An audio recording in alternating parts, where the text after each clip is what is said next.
Road trip with dogs. Tips, tricks, and products to make traveling with your pet a breeze. This is my dog Chica. She is a Chihuahua Dachshund mix who goes everywhere possible with us. Here we are taking some selfies together in a hotel during one of our recent trips. The most important things to me when traveling with Chica are to keep her safe, happy, and out of mischief. I'll share the tips I've learned traveling with dogs so you can have a great time traveling with your dog. Things to bring. I like to have a go bag that is dedicated to traveling with my dog.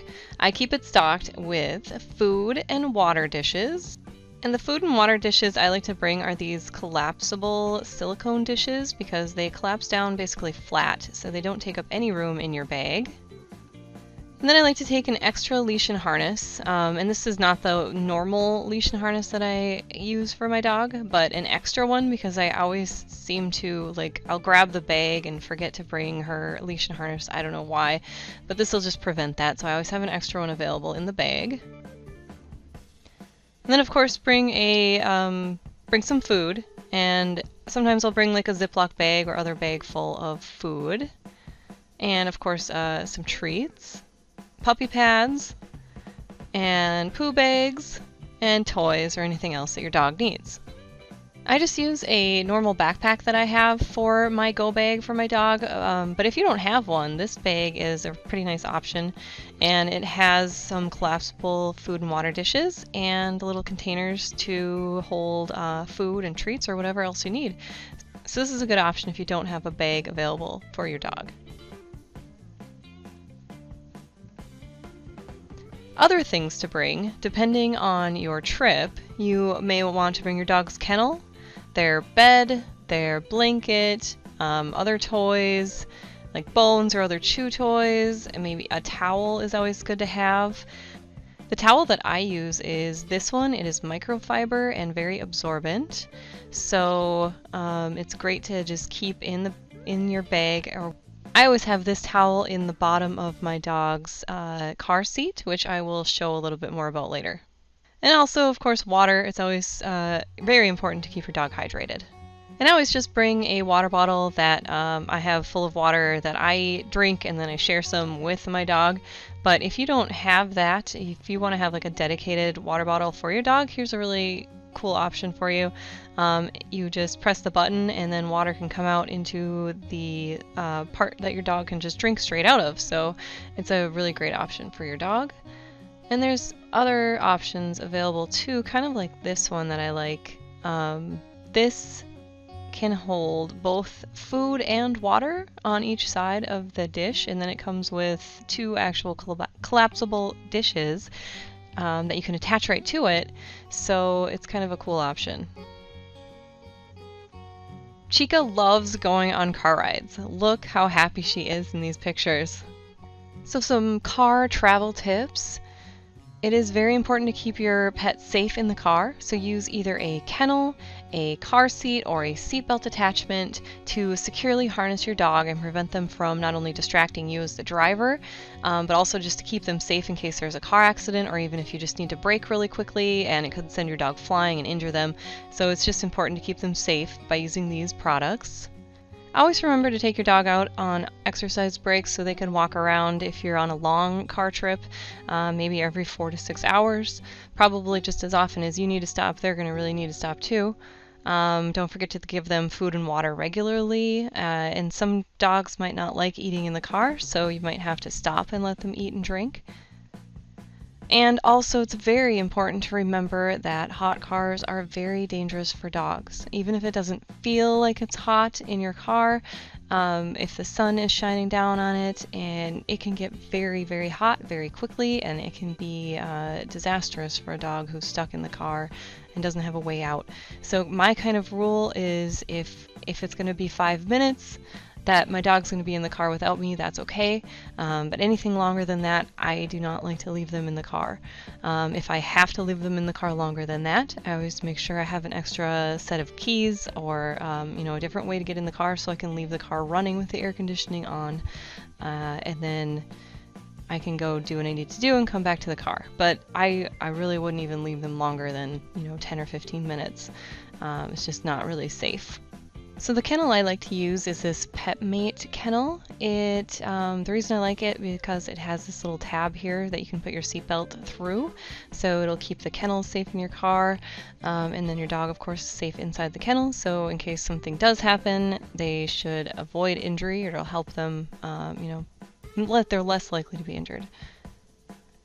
And then I really like this pet booster seat that it seatbelts into your car like this. So it goes under the seat part that your dog sits on. You just put your seatbelt through that and buckle it on the other side, and it's not going anywhere. The reason I like this so much, though, is because it is a booster. Like the bottom part here that the seatbelt goes through, it boosts your dog up like 6 inches. So hopefully, if you have a slightly larger dog than I do, they should be able to see out the window without having anything else.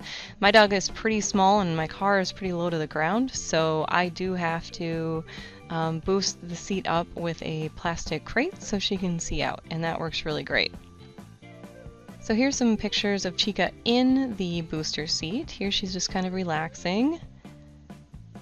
And there she's looking out. And here she likes it so much, she was sleeping in it. She really likes this seat. It's awesome. And here's how I boost the seat up on that little plastic crate. So then she's able to see out with no problems, and she loves it. She just sits in her booster seat and just looks around, has a great time while we're driving. And here's just the other side that you can see where the seatbelt goes through. And the other thing I really like about this is the actual leash part that you connect to your dog's harness. It is adjustable. So I have mine adjusted so Chica can just stand up and look out, but she can't really go any farther than that. So she can't like get out of the seat. She can't, fall out of it in any way. But she can stand up in there, and it holds her steady when she's standing up, just kind of like you would if you had a leash, if you were holding on to the leash. So it's really safe and secure, and it's awesome that she can kind of walk around and look out all the windows, but she is tethered in there and really safe. And here's just another picture of her in her seat because she's so cute. And this seat, it does have 2 of those leashes, so you can harness 2 dogs in it if they're pretty small, and I would say those dogs would have to get along pretty well and be pretty calm in the car, because otherwise they'll kind of be trampling all over each other trying to look out the different windows and things. So this is the seat that I have. I have it in small.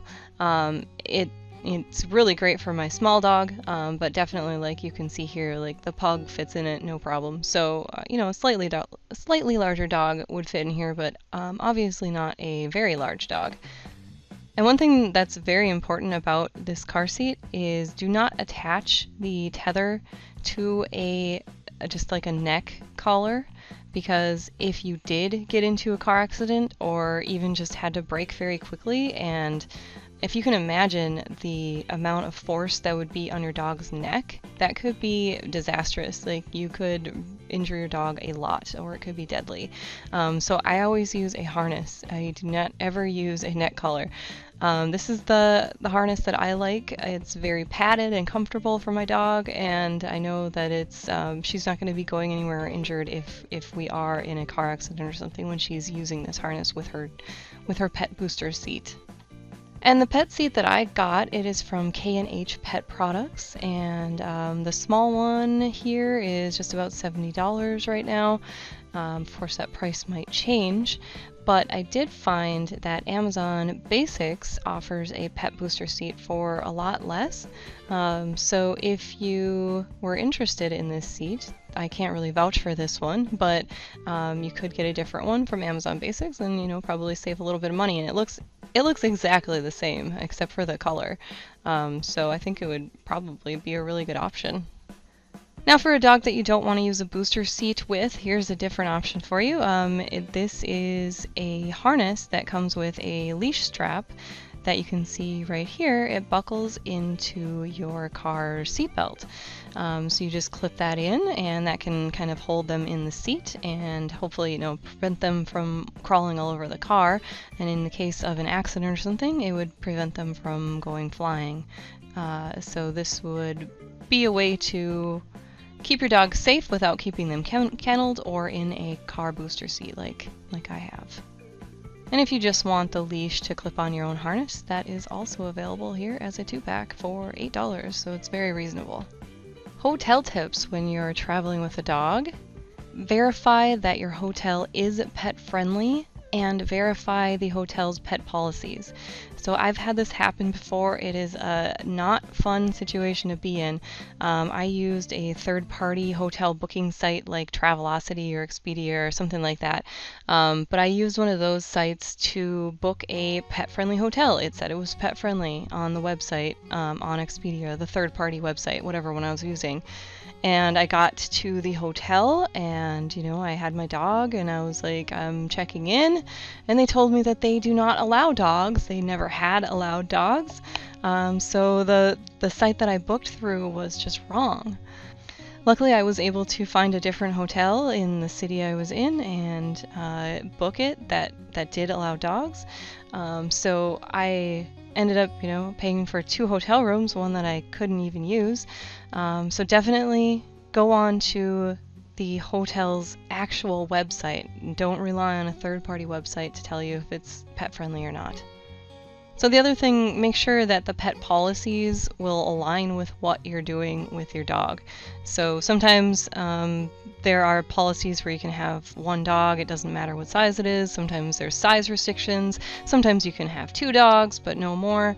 And some hotels also are very strict with leaving your dog alone in the hotel room, which I think is something most people do when they're bringing their dog to a hotel. But some places will make you sign a waiver saying you're never going to leave the dog alone in the hotel room and all of that. So just make sure that their policies align with the reason you're staying in that hotel and that'll work for you. And you must notify the hotel that you're bringing your pet. So when you're booking the hotel, there sometimes is like a notes field, so you can say that you're bringing a pet and you'll need a pet-friendly room. If there is not a field like that, you should definitely call the hotel and just make sure that they know you are bringing a dog, because sometimes they have to book, certain rooms that allow pets. So just make sure you're doing that. Otherwise, you might end up not being able to stay there because they don't have a room that is pet-friendly for you. And when you're leaving your dog alone in the hotel room, it's always a good idea to bring their kennel and put them in the kennel when they're alone in the room. You want to do this just so they don't walk around the hotel room and, possibly destroy something. They could be scratching on the doors or, just even if your dog isn't destructive normally at home, they could act completely different in a different hotel room. So it's always just best to keep them kenneled and make sure that they don't get into anything that they shouldn't. And it's always good to have white noise, even just turning on the TV to provide some noise for your dog so they don't hear everyone out in the hotel hallway outside of your room, and they could end up barking and disturbing people. If that happens, the people could call the front desk and they could tell you that you can't stay there anymore or that your dog can't stay there. It could create a real mess. So you just want to avoid your dog disturbing anyone else in the hotel. And as far as white noise, I like to bring this little electro fan, wireless, or sorry, it's not wireless. It can be because it has a battery in it, but it does run off of a mini USB port. I always just keep it plugged in because I don't know how long the battery lasts, but it has 8 different white noise sounds and you can change the volume on it. So transporting your dog and their stuff and your stuff can be kind of a problem. I know for me and my husband, we had 2 dogs, and whenever we would take them both to a hotel, we were trying to transport 2 small dogs, their kennels, all of their stuff, and then all of our stuff, which usually fit into one suitcase. But then we were trying to transport all of that from a parking garage into the hotel and then up to our hotel room. And we were usually able to do it in one trip. But every once in a while, I would have to be doing all of this transportation by myself, and it was not possible. Like, I would have to take 2 or even 3 trips. So I have a couple different things that worked for me, and I just kind of wanted to share them with you. So the first one is a beach cart, and I'll talk about that in just a moment. The second one is a stroller, and the last thing is a sling. So I'll talk more about these here. So this is the beach cart. So you can see here I have 2 actual kennels for my dogs. So I would take this beach cart, put these kennels on them, put the dogs in the kennels, and then I could use this to transport the dogs and everything into the hotel room without having to take several trips. And this one also has this basket up at the top, so you could put extra stuff on there. You could pile extra stuff on top, like if you had, you know, a couple smaller bags or anything, you could put those on top of the kennels. So to show you this beach cart a little bit more, so this is the Rio Gear Wonder Wheeler big wheel folding beach or sport cart with tote bag. So you can kind of see it folds up really flat. Here's how it is folded up, so it doesn't take up much room in your car. But then what it's kind of used for is what's shown here. So you can transport all of your beach stuff, your chairs, your umbrella, you know, any beach toys or anything like that, and you can push it over sand because these tires are like large and plastic. But I use this in the winter, so I know that it goes over snow and ice just fine. It goes on concrete. So it was really great for the use that I used it for. And here it is just kind of without anything on it. So you can see it has this mesh net, and that's where you would store stuff, but I just kind of moved that out of the way and put the kennels there. So it was a really great option. I haven't found anything else that worked as well as this did. It was, I don't know, it worked really, really well. So if you have a dog that can't walk very far distances, either because, you know, they're just a small dog and they just can't walk that far, or they are older or have arthritis or something like that, the one great option is to have a pet stroller. And I know people laugh at these and think it's funny that you're pushing your dog around in a cart, but they are very useful for the right situations. So like I was saying, if your dog is going with you and you're going to be walking around a lot or walking around a city and you want to take your dog with and you know that they can't walk that far, this is such a great option, and your dog will love you for taking them in it, and it's super fun for them to be able to, you know, go out and see things and not hurt their legs because they're walking too farther than they can walk. The stroller that I have is a Jeep brand pet stroller. It's not available any longer. I got it many years ago. So this is the stroller that's most similar to the Jeep stroller that I have. So I just want to explain a couple of features that I really like about it. The tires are actual rubber air-filled tires, so they provide a really nice smooth ride and compared to like a solid plastic wheel. This stroller has a handbrake, which is very useful if you ever want to take your dog at higher speeds, like if you're going rollerblading. I would never take a dog rollerblading in a stroller if it did not have a handbrake, because that would just be very unsafe. If you can imagine the amount of braking force you would need to stop you and the extra weight of the stroller, it would be a lot more difficult to brake. So the handbrake is very important if you're going to be taking your dog rollerblading. If you're not, it's not that important. And this stroller does have a rain cover, which is kind of cool if you think you're going to be using it that often that you might be out in the rain or something with your dog. But the things I don't like about this stroller are the price and the shipping price. It's like insane. So I just wanted to show you this just because it's the one that's most similar to the stroller that I have. And you can see it folds down really flat.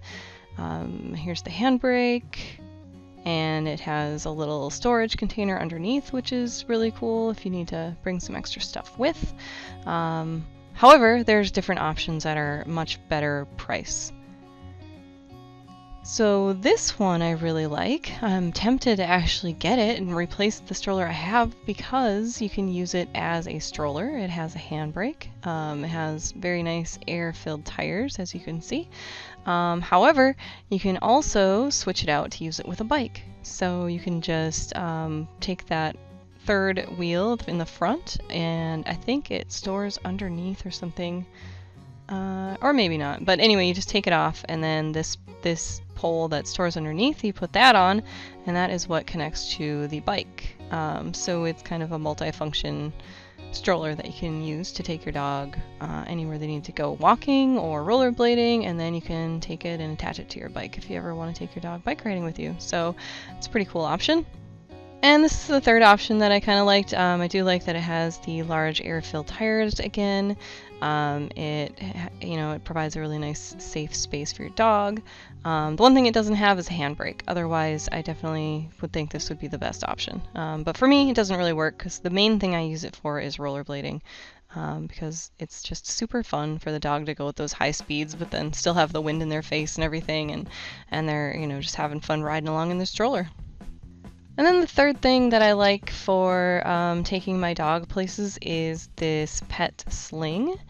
And it's a pretty nice option because it's very small and compact. And I can just take it along. If I'm taking my dog, for a walk, that's going to be kind of longer than I know she can walk, because she can probably walk for like a mile, and then she starts really slowing down, and you can tell that she's just tuckered out, and her legs are hurting her, so she just can't walk that far. So this is a great option. I can just bring it with, and then I can put her in the sling when she's sick of walking, and then take her out when she's ready to walk again. So it's great. And then also, of course, this saves my arms from being sore if I was just gonna hold her in my arms. So with this option, I can just walk as normal, and she doesn't get in the way or make my arms sore or anything. So I really like this sling. I actually have 2 of these. And they're very inexpensive. The green one is only $14. If you want the pink one, unfortunately it's more, it's $32. Those are the prices right now anyway. But there are other pet slings available. If you can just do a search online or on Amazon or wherever you want to and find many different options. The reason I like this one is because it's not very structured. So you can use it as a blanket as well, because it's basically just a loop of fabric, and in one side of that loop it has more of a concave part, and that's where your dog goes. And if I scroll down here, of course, I can see some other pet slings that are available. So whatever works best for your pet. There's a lot of options, of course, as there usually are on Amazon. So here's a picture of Chica in the pet sling that I have, and it's pretty amazing. Even dogs that aren't very calm like Chica is, when you put them in the pet sling, they just kind of calm down. I don't know if it's just comfortable for them and they really like it, but you just put them in there and they just kind of settle in, they know that they're comfortable and safe, and I think they know they're not going to be able to get out. But they really seem to just like it. They just kind of settle in and calm down and go along for the ride. And so this pet sling, I'm not a very tall person. I think I'm 5'3" or 5'4", so I like to shorten it a little bit, and for now I'm just kind of putting a hair tie around one end of it, so it kind of shortens the whole thing. At some point I'm going to actually sew this. I'm just doing some testing and making sure that this is the level that I want it at before making the change permanent. So as you can see here, that loop is kind of behind my shoulder when I'm wearing the sling, as you normally would. And the last thing that I want to talk about is a camera that you can use to keep an eye on your dog, or just your house or your pet or anything that you want to keep an eye on. This is a Canary. It is a security camera, has a wide angle lens. It also has night vision, so it kind of goes black and white at night, and you can still see even when it's pitch dark in your house, you can still kind of see what's going on with this camera. So this is a great option if you are not going to be taking your dog with you on your trip and you want to leave your dog home and like have a pet sitter check in on them or something like that. You can keep an eye on exactly what's going on with your dog. So I have this canary. I really like it. It has a super simple app that you can use to view your camera. It also sends you updates when there is motion in your house and you are not there. You can set off a siren. It's very loud. So if somebody did break into your house or something, you could set that siren off, and you would get the alert that there was motion in your house. So then you could open the app, you could set the siren off, and hopefully that would be enough to scare that person out of your house. There is an option. So I have mine right now. I'm not paying for the premium service plan, but you can do that, and they have sales throughout the year, so it's actually really not that expensive. It's just not something that I've needed. But if you do have the service plan, you can talk through the camera as well, right through the app on your phone. So you could probably scare somebody off that way too. And I think you can make emergency calls right through it. But I mean, you're viewing it on your phone, so you could always just call 911 from your phone if there was an emergency going on at your house. Now, something else I've used this camera for is bringing it with and setting it up in the hotel and just connecting it to the hotel Wi-Fi.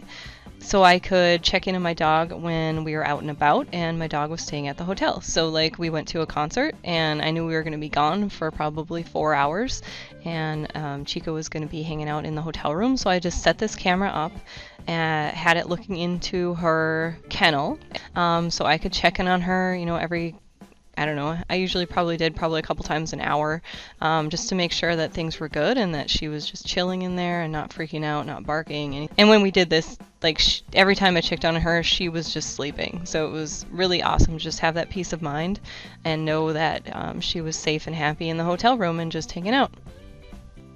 And Chica and I want to say thank you for watching this video, and please subscribe to my channel. Check out my other travel and packing tips videos.